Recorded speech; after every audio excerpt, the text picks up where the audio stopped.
नमस्कार बच्चों, मेरा नाम मोहम्मद बासित अली है। मैं नारायण का अध्यापक हूँ। आज मैं प्रथम भाषा हिंदी 6th क्लास 6ठी कक्षा के लिए जो देखकर भी नहीं देखते, मतलब आज के ज़माने में जो लोग नज़रअंदाज करते हैं देखते हुए भी, जो पाठ आपको दिया हुआ है हेलन केलर का, उसके बारे में यहाँ पर कुछ प्रश्न हैं। उन प्रश्नों का मैं उत्तर देते हुए फिर व्याकरण आपसे समझाऊंगा। यहाँ पर 2 प्रश्न हैं।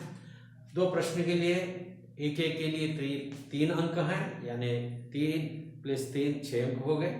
उसके पश्चात जो व्याकरण नाम चाहे 4 अंक का है।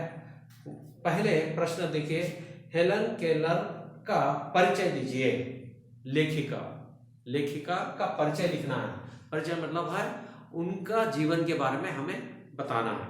तो क्या है यहाँ पर, हेलन केलर कौन है? ये लेखिका है, क्योंकि लेख लिख पाई है। लेखिका मतलब जो प्रोज लिखते हैं उनको लेखिका कहते हैं, जो पोएट्री लिखते हैं उनको कवि कहते हैं। तो यहाँ पर ये लेखिका है। तो अब हेलन केलर का जन्म सन 1880 ईस्वी को हुआ था। कब हुआ था बेटे? 1880 ईस्वी को हुआ था। उसके पश्चात 1.5 वर्ष की उम्र में, 1.5 का मतलब है 1.5 ईयर, 1.5 वर्ष की उम्र में बचपन की एक गंभीर बीमारी, मतलब बचपन में कोई बीमारी आई होगी, तो गंभीर बीमारी, भयानक बीमारी के कारण देखने सुनने की शक्ति जाती रही। मतलब धीरे धीरे देखने की शक्ति भी चली गई उनकी, और सुनने की शक्ति भी धीरे धीरे चले जाती रही। तो उन्होंने वो कहाँ पर लिखा है? उनकी एक पुस्तक में लिखा है, आत्मकथा में लिखा था। तो वो कॉलेज के दिनों में उनकी आत्मकथा स्टोरी ऑफ लाइफ, मतलब स्टोरी ऑफ लाइफ, उन्होंने अपनी जो आत्मकथा लिखी है उसमें उन्होंने अपने पूरे जो उनके जीवन में गुजरे हुए हादसे हैं वो सभी के बारे में उन्होंने ठीक तरह से यहाँ पर लिखवाया है। तो प्रकाशित हुई, कब प्रकाशित हुई वो? तो यहाँ पर तो प्रकाशित हुई थी जब वो कॉलेज के दिनों में। तो उसमें ये लिखा गया था कि उनका जीवन कैसा व्यतीत हुआ। उसके पश्चात उनकी मृत्यु 1968 ईस्वी में उनकी मृत्यु हुई। उसके पश्चात है बेटे दूसरा प्रश्न, जिन लोगों के पास आंखें हैं वे सचमुच बहुत कम देखते हैं। हेलन केलर ने ऐसा उनको क्यों लगता है? मतलब अब देखिए, अक्सर हम भी दुनिया में देखते हैं, समाज में देखते हैं कि देखते हुए अनजान मान के चले जाते हैं।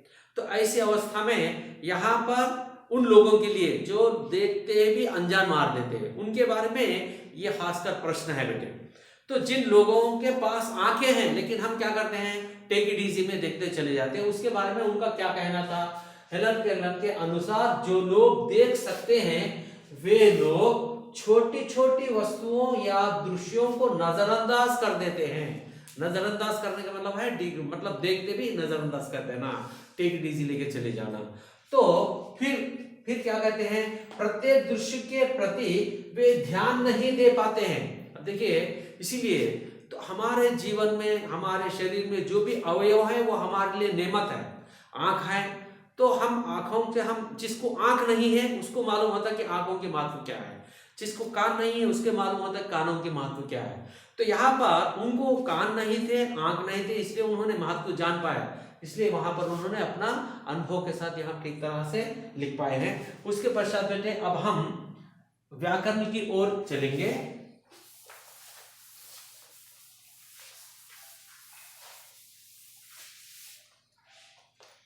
निर्देशानुसार दूसरे प्रश्न में क्या दिया आपको?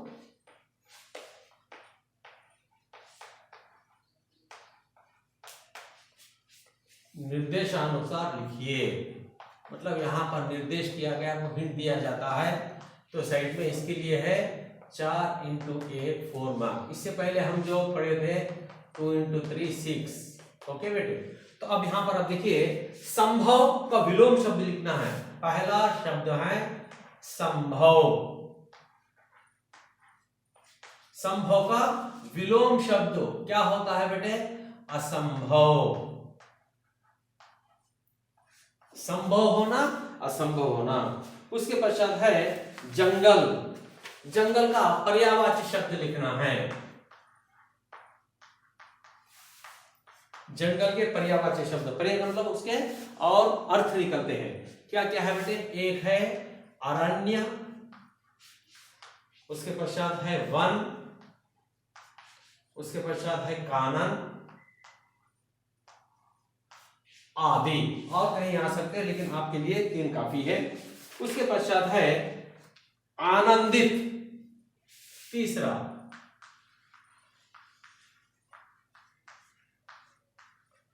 आनंदित। इसमें प्रत्यय क्या है? प्रत्यय का है आनंद, ये मूल शब्द है, इसमें इत ऐड हो गया, यानी इत क्या है यहां पर? प्रत्यय है, इत प्रत्यय है, आनंद प्लस इत, आनंदित। उसके बाद है विश्वास। विश्वास का शब्दार्थ क्या है? इसका अर्थ लिखना है, 4th वर्ड।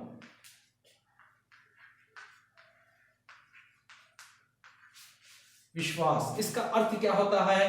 भरोसा, भरोसा। यह है बेटे आज का प्रश्न पत्र, आपको ठीक तरह से समझ में आया होगा। धन्यवाद।